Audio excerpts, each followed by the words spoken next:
I'ma find a comfortable spot. We got high school football and it's coming out hot. Now here we are and the lights are shining bright. We've always been. Yeah, Wave 31 is rocking all right. Big game Friday night. Max Cohan, Trevor Denton. It's the McCurry Van and Car Rental. Big game Friday night.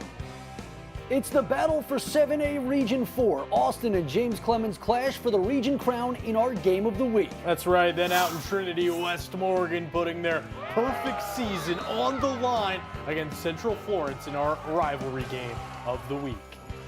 Hello and welcome into Big Game Friday night, everyone. After tonight, just 2 weeks remain in the regular season, and tonight we got a lot closer to finding out who will be playing some extra games. Max Cohan here with the one and only Trevor Denton. That's right. And Trevor, there are a number of regions that will be decided by just one game. Yeah, that's right. There are only a handful of regions that aren't going to come down to the wire here, but in 7A Region 4, it all came down to tonight. The Austin Black Bears still working on a perfect season so far, but James Clemens had plans to wear that region crown for the second year in a row. Yeah, so let's not waste any more time and head right out to Madison City Stadium where Paige Meyer has our recap of the game of the week. An undefeated record was on the line tonight as 5-0 Austin took on 4-1 James Clemens. Both teams gave it their all, but one squeezed by to secure the win. The undefeated Black Bears ended up taking this one 31-28, but the Jets didn't go down without a fight. Madison City Stadium was packed for the region championship between the Burnt Orange and Carolina Blue. Austin starts us off, but after a few close calls, the Black Bears go for the field goal. But James Clemens blocks it and the ball is snagged by Mason Rose. A flag is thrown on the play before Rose makes it into the end zone, so no points went up on the board, but that's a first down for the Jets. James Clemens makes a few attempts to get the first points up on the scoreboard, but the ball gets turned back over to Austin. The Black Bears have a nice catch here by Landon Baker, making it just shy of the end zone. And that catch leads to the first touchdown of the night, charged into the end zone by the Black Bears with a minute left in the first quarter. James Clemens gets some nice yardage here on the return, but as Ty Dowdy gets tackled by Austin, the ball is fumbled, putting the ball back into Austin's hands. Austin now with the ball launches it to Jackson Potter, and he catches it inches from the end zone, bringing the score 14-0. James Clemens with the ball now reaching for redemption, but falls short as Austin's Chase Davis gets the interception. The ball is thrown here to Kenneth Joshua, and the pass is complete, and into the end zone he goes for another Austin 6 points. But James Clemens doesn't back down here with a nice catch by Ty Dowdy. And that catch leads the boys down the field, and into the end zone Dowdy goes for the first touchdown for the Jets. But with the ball now in the Black Bears' hands, they dial in and launch it into the end zone. And the catch is good by Cameron Berry. We're here at Madison City Stadium. I'm joined with Austin head football coach Jeremy Perkins. You guys are now 6th in the region. How are you feeling right now? Well, I feel pretty good. It feels good to clinch the region championship. We didn't play real good at times, but we'll find a way to win. Absolutely. And with this undefeated record, I mean, what are some goals coming forward, moving forward that you guys want to hit? Well, we want to try to win, finish the season undefeated, go 10-0, and to do that, we got to get back to work, win next week, and end with Muscle Shoals and win that ball game. And then we want to make a run in the playoffs. And you said that sometimes you guys weren't playing as good as you wanted to. What are some things that you're going to work on before next week?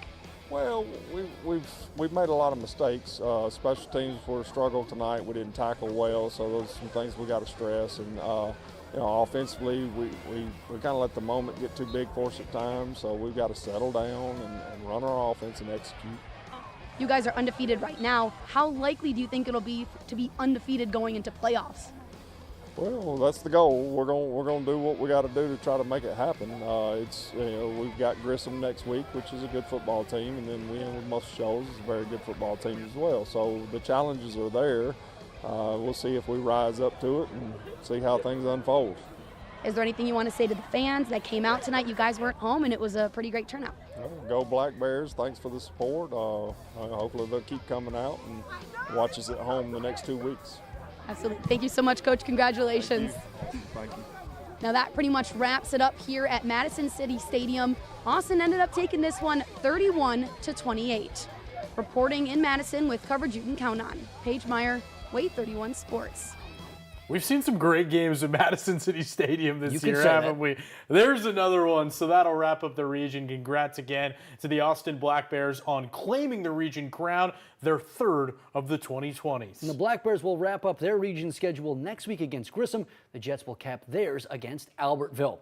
And staying in the region, there are still playoff spots up for grabs. Huntsville and Florence are both trying to get in. The Falcons held the spot entering the night, but would need to win to keep it. Florence had 8 straight wins over Huntsville on Friday morning, and now they have 9. The Falcons take home this one, 34-7. Another team trying to hold their 7A spot is Sparkman. Tonight they traveled to take on Grissom, and the Sens would put together a solid opening drive, capping it off with a shot for the end zone, but Keaton Williams misses his man, and Keyshawn Barnes is there to pick it off and get some solid yards back on the return, but Grissom's drive wouldn't go any better. In fact, it would end in the same exact way as Tristan Taylor tosses this one up and right into the waiting arms of Will Robinson. So far, 2 drives and 2 picks. Could we see 3 for 3? Believe it or not, the answer is yes. No way. Yeah, it is yes. Williams overthrows his man again, and wouldn't you know it, it's Barnes again. Grissom would get 3 points out of that. We would eventually see a touchdown on the next Sparkman drive as Cameron Reynolds finds pay dirt on this touchdown. Sparkman wins big, 48-10 over Grissom. People can run the ball, Over in 6A Region 8, 1 win is all it would take for Fort Payne to take their first region title since 2019. Their opponent tonight, the Hazel Green Trojans. Wildcats on the move. Carter Blaylock catches the screen and turns up field for the solid gain. Their quarterback, Dax Varnador, has been putting up some insane stats all season. Tack on to those stats. The signal caller fires a pass over the middle. Riker Shankles does the rest. Varnador threw for 4 touchdowns last week. He had a lot more today. Fort Payne's defense also getting in on the scoring. Carter Tinker, he plays like 9 positions while he does all of them well. Look at that, the big linebacker rumbling down the field for a pick 6 to continue what was a dominant night. Fort Payne winning 56-29. A full moon out on Thursday night to see an Athens team full of offensive firepower. The Golden Eagles facing Colombia. A couple plays into this one, Brogan Gross dropping an absolute dime to end. He ties for 6. Athens trying to break up a 2-game losing skid. Plays like that will definitely help the cause. Next drive, Gross doing his best Johnny Manziel impression. He turns around 2 defenders and slips free to find DeMarcus Malone. That's as good of a 10-yard pass as you're ever going to see, whether it was using his legs, his arm. Brogan was in his bag last night. He scampers out, stretches the ball over the pylon. Nothing gross about his play on Thursday. A good get-right game for the Golden Eagles as they take care of Columbia, 54-0. Coleman is another team trying to make sure their season extends into November. Decatur hope to play spoiler and win their 3rd game of the season. So let's head over to Ogal where the Red Raiders were ready to roll, but the Bearcats were on the hunt for a playoff spot. Quarterback Preston Gay fakes the handoff and rolls all the way to his right, fighting through traffic like an LA driver on his way to the end zone. Gay would also be responsible for Coleman's next score, dishing it to Colton Borden, who extends his arm for yet another touchdown. Decatur would put their hands in the fight, trying to fight back, but they were throwing into restricted airspace, and a pick would put the Cats back on the attack, and they would stay on it as Coleman wins 42-14 over Decatur. In 5A Region 8, 4 teams entered the night with at least 3 region wins, and they all met tonight. Up first, Arab in Scottsboro. We jump in with the Knights deep in Wildcat territory thanks to a blocked punt. Number 2, Drew Puccio on the keeper, and that's a touchdown. But he's not to be outdone on the other end. Scottsboro quarterback Jake Jones rolls left and grinds it out down the sideline for 6 of their own. A little bit after that, it's back to Arab.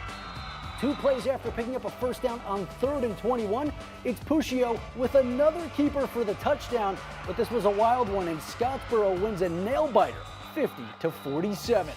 Another great game, and we hate to stop the fun, but already time for us to call our first timeout of the evening. But don't go anywhere. We're heading out to Trinity for our rivalry game of the week, right after the break. Stay tuned for more big game Friday night. Go Spartans!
It's the McCurry Van and Car Rental Big Game Friday night.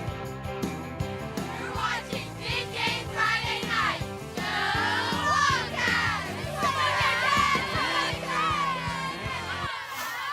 Welcome back into Big Game Friday night, everyone. Around North Alabama, few teams have been able to match the regular season success of West Morgan in the past 2 years. Drew Phillips' squad went undefeated and won the region title last year, and they're on track to do the same this year. Yeah, tonight a win over Central Florence would put them right in the driver's seat, right where they like to be. And we jump in with the Rebels ahead by 23. How about you tack on 2 more of those as the defensive swarm creates the safety? But if you thought they were done running it up, you are sorely mistaken. Shone Tapscott takes the handoff, shows off the sprinting speed on a Wild West Morgan touchdown. And Drew Phillips' squad, they just never take that foot off the gas. If you don't believe me, just watch Ty Jones on that catch and run, telling the defenders you're going to have to come and hit me harder than that if you don't want me in the end zone. West Morgan in the end zone a lot tonight as they went over Central 52-26. Over on Garth Road, the Raiders have been dreaming of winning their first region title.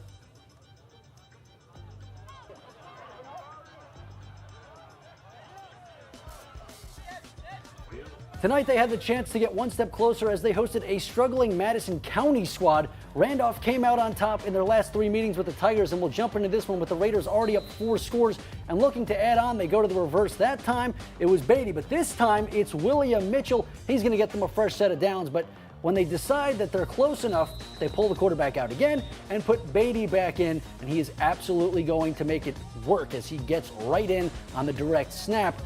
But right before the end of the break, Madison County would have one last shot at the end zone, and it's a beauty to the back. It's picked, only to be ripped out by Brody Snyder and ruled a Tiger touchdown. It was an insane play, and it deserves a super slow-mo replay, but it wouldn't change their fate as the Raiders win 49-14.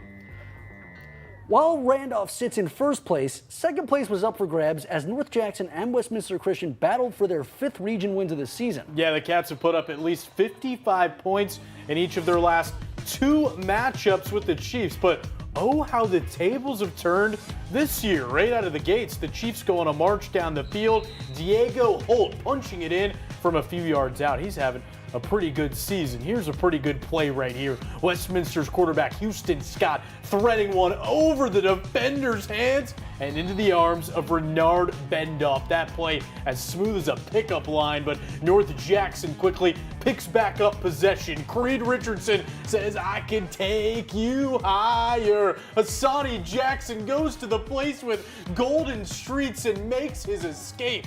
North Jackson wins 52-10 over Westminster, and I apologize for what just happened on the Griot there.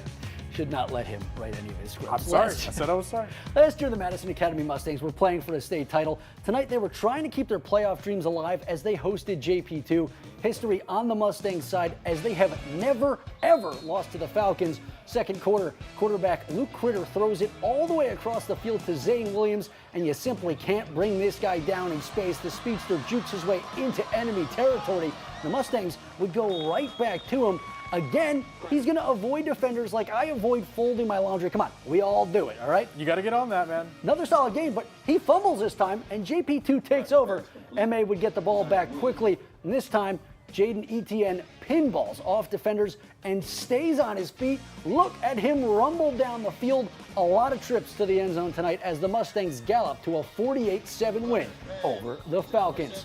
Well, we've seen long runs, deep passes, and juke moves, but we've got to show the defense some love. That's right. Don't go anywhere. Our defensive play of the day coming in hot after this break. Stay tuned for more Big Game Friday night.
This is JC Jets Drumline. You're watching Big Game Friday Night on Way 31.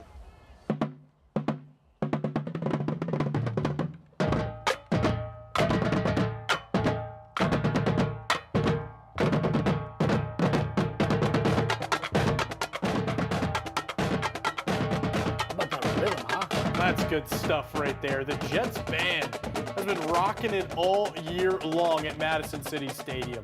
Look at them go. The entire team getting involved out there by the buses. Look at them. That's just good rhythm. You know? Yeah, that absolutely. takes practice. That almost probably takes as much practice as throwing a football in the end zone. Yeah, it's Can't not, say that for sure, but it's not an easy thing to do. I rode left bench, so I never got to be a quarterback or a defender. But let's talk about the people that make lives difficult for the quarterbacks and go to our defensive play of the week. What do you think it's going to be? There were a lot of good options this week. I mean, based off what I'm seeing, looks like this is probably going to be a pick six, right? Yeah, it's a pick six. Look at that. Carter Tinker leaping into the air. He's a big linebacker, so you're like, maybe does he have the speed? Yeah, he does. Running out there to those concession stands in the end zone. Might get himself a little snack. That play was quite the snack. Fort Payne getting it done today. Not only Dax Varnador, the quarterbacks like you're talking about, but also the big fellas on the defensive side of the ball. Good stuff from them today. Yeah, and they win the region title because of that. That's a big deal. It's a pretty big play. Well, out in the Shoals, the Mars Hill Panthers were one win away from locking up their fourth region crown of the 2020s, and they got it done, winning 47-0 over Colbert Heights. And sticking with 3A Region 7, it was a battle for second place between Rogers and Lauderdale County, and the Tigers came out on top 49-0. The Geraldine Bulldogs are one of North Alabama's most consistent units, making the playoffs every year since 2007. That's when some of Alabama's receivers were born. But they have yet to win a region title under Michael Davis. If they wanted any shot at doing that this year, they had to get past Whitesburg Christian tonight. First ever matchup between the Bulldogs and the Warriors. The Dubs acquainting themselves right away with the solid carry there. More where that came from. Tobin Jager was a man on a mission. He dices and smothers the defense like a hash brown order. And speaking of smothering, the Whitesburg defense was all up in Geraldine's grill today on this play. Look at that stuff in the run. But the Dogs, the real toast of the town overall, they win 69-21. No matter what region or classification Fife is in, they're always the team to beat. Now in 3A Region 8, the Red Devils entering the night is the only team with a perfect record hosting Holly Pond, and you know who it is. That's Logan Anderson, the Clemson commit on the carry. That's all she wrote. The stadium could barely contain this guy. Now on defense, the Red Devils hit hard and knocked the ball free. Hayden Parker recovers it. That would bring out that Fife offense again. But surprise, this time it's Maddox Doss following a train of blockers in for another 6. Paul Benefield's squad staying perfect in region play. No doubt in this one, 61-18. Well, folks, it's time for us to call our final timeout of the night, but don't touch that remote. Yeah, we've got 1A action to get to right after the break, so don't go anywhere. Stay tuned for more Big Game Friday Night.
Welcome back into Big Game Friday night, everybody. Max, I think it's time we check in on our lowest classification here in Alabama. Yeah, let's do it. 1A, Region 8. The Woodville Panthers were looking to bounce back from a tough loss as they hosted the Eagles. Started the second half. Panthers' Jackson Clark with the onside kick, and Stephen Williams recovers for the Panthers. And then they just kept handing it off to Landon Campbell. First down after first down. The Eagles can't take him down. But Woodville's drive stalls, and the Eagles get back to rolling. Sean Curtis flips it to Dallas Stidham, who makes it look easy, reaching for the end zone for the score. Appalachian takes this one 42-0 over Woodville. How about we move over to 1A Region 7 tonight? Cherokee looking to take control of that region against Meek. So let's take a look at what happened here. The Indians and the Tigers splitting their previous 4 matchups, but tonight Meek gains control. They win 68-28. It's not basketball season yet, but we've got a 68 on the board as they win over the Indians. Of course, we've got a great slate of games tomorrow as well, with both Auburn and Alabama in desperate need for some of those road victories, Max. Yeah, you could absolutely say that. Over in Colombia, the Auburn Tigers will be searching for their first SEC win of the season when they kick off against Missouri tomorrow at 11. The Tigers will be facing their 3rd straight ranked opponent in number 19, Mizzou. Eli Drinkowitz's team has yet to lose at home this season. We'll see if Hugh Freeze can change that. And up in Knoxville, you know what it is, a top 15 battle between number 7 Alabama and number 11 Tennessee. The 107th meeting of the 3rd Saturday in October. Both the Tide and Volunteers coming off some narrow wins last week. Both these teams got question marks. Guess what? They also have playoff dreams. Alabama has only lost 1 time to Tennessee since 2007. That was in Knoxville. We all remember that well. We'll see if they can avoid losing their 2nd game in a row in Neyland Stadium when that one kicks off tomorrow afternoon. You can watch that one right here on Way 31. How perfect is that? All right, well, before we sign off for the night, we'd like to just take this time to thank our radio sponsors as they help make this show possible each and every Friday. And of course, a massive thank you to everybody that helps make the show possible in the building. Everybody in production, our EP Sarah Jones, and all of our shooters on the sidelines. We quite literally would not be able to get the show on the air without them. And of course, a massive thank you to all you for tuning in this week and making Way 31 your home for high school football every Friday night. Yeah, appreciate it. I saw some tight shots out there from our crew. Some great touchdowns, interceptions, and we still got a couple weeks to go, right, Max? So make sure to keep it locked right here on the Griot for Big Game Friday night.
You've been watching a special presentation of Way 31 Sports.